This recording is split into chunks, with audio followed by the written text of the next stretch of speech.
नमस्कार मित्रांनो, आज आपल्या महाराष्ट्रासाठी फार दुःखद गोष्ट आहे. तसं तर महाराष्ट्रासाठीच काय, पूर्ण भारत देशासाठी पण फार मोठी हानी आहे. कारण आज आमच्या महाराष्ट्राचे लाडके नेते अजितदादा पवार यांचं फार दुर्दैवीरित्या निधन झालेलं आहे. त्याच्यामुळं संपूर्ण महाराष्ट्रामध्ये हळहळ आणि फार दुःख व्यक्त केल्या जाते.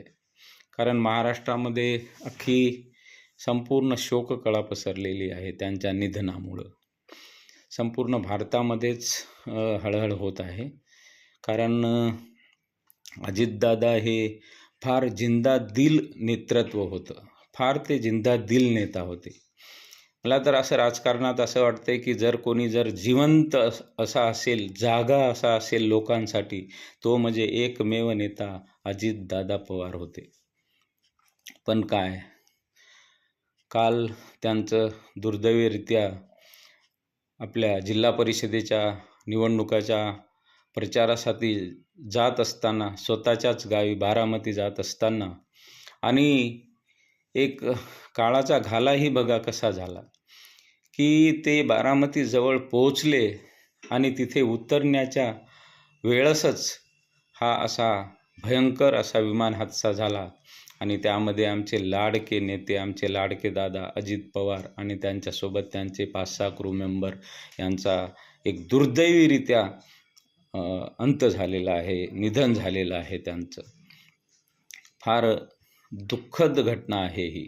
कारण महाराष्ट्रामध्ये अजितदादा हे त्यांच्या परिवाराचे दादा नसून संपूर्ण महाराष्ट्रासाठी, मी तर बोलतो संपूर्ण देशासाठी एक दादाच होते.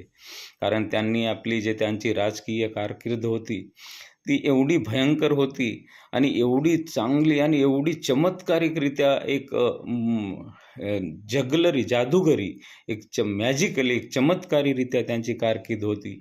कारण त्यांनी एक असं रेकॉर्ड करून ठेवलं महाराष्ट्रात की ते 6 वेळेस उपमुख्यमंत्री बनले, जे कधीच महाराष्ट्रामध्ये असं शक्यच नाही. आणि मला तर वाटते त्यांचं रेकॉर्ड कधी कोणी तोडणार सुद्धा नाही. तसंच त्यांनी सिंचाई मंत्री आणि खास करीन त्यांनी जे हे याच्यासाठी म्हणजे महाराष्ट्रासाठी वित्तमंत्री पद जे भूषवलं आणि वित्तमंत्री म्हणून त्यांनी जे कामं केले, बिलकुल त्या कामाची कोणी बरोबरी करू शकत नाही. आणि मी तर बोलतो अजितदादा हे अजितदादाच होते, त्यांची बरोबरी कोणी करूच शकत नाही. कारण त्यांनी बिलकुल एक सामान्य माणूस जर हात दाखवला कुठे की गाडी ते उभी करायचे. एक सामान्य माणसाला ते असं वाटायचं की आमच्या घरचा कोणीतरी मेंबर आहे, आमच्या घरचा माणूस आहे असं. कारण त्यांना जसं आपण घरच्या मोठ्या दादाला बोलतो, दादा हे कर, दादा ते कर, दादा मला हे पाहिजे, तसं लोकांसाठी ते एक लाडके दादा होते. एकदम सामान्य, असं वाटायचं की आमच्या घरातलाच कोणीतरी हा माणूस आहे. कारण अजितदादांनी फार चांगल्या उत्कृष्ट प्रकारे काम केलं. आणि ते आता बाकी त्यांनी आता नवीन पार्टी स्थापन केली होती, हे केली होती ते, पण अजितदादाचं मेन एकच ध्येय होतं की मला महाराष्ट्रासाठी काम करायचं आहे. मला महाराष्ट्राच्या आया बहिणी, माझ्या भाऊ बहीण, माझ्या महाराष्ट्राच्या जनतेसाठी, देशासाठी मला काम करायचं आहे. आणि काम करण्यासाठी मला कायम सत्तेमध्ये राहणं आवश्यक आहे.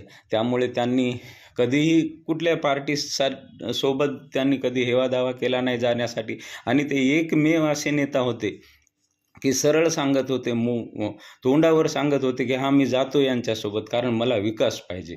मला माझ्या गावचा, माझ्या लोकांचा, माझ्या जनतेचा, माझ्या आया बहिणीचा, माझ्या भावाचा, सगळ्यांचा मला महाराष्ट्राचा विकास करायचा आहे.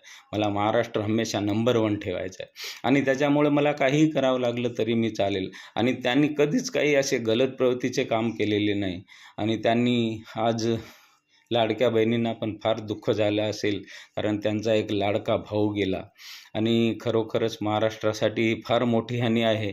मी काही जास्त बोलत नाही आणि व्हिडिओ फार मोठा होईल, कारण अजितदादाचं व्यक्तिमत्व असं आहे की मी त्याच्यावर 2 दिवस बोललो तरी माझे शब्द कमी पडणार, म्हणजे मला हे होणार नाही. कारण भरपूर अजितदादानं कामच एवढं केलं आहे की त्यांचं थोड्या वाक्यात किंवा काही दिवसात पण त्यांचं व्याख्यान आपण करू शकत नाही. ठीक आहे, अजितदादांना माझी विनम्र श्रद्धांजली. आणि दादा, तुम्ही कुठेही नाही गेले, कायम आमच्या हृदयात राहणार, कायम महाराष्ट्राच्या हृदयात राहणार. बस. जय हिंद दोस्तो, जय महाराष्ट्र.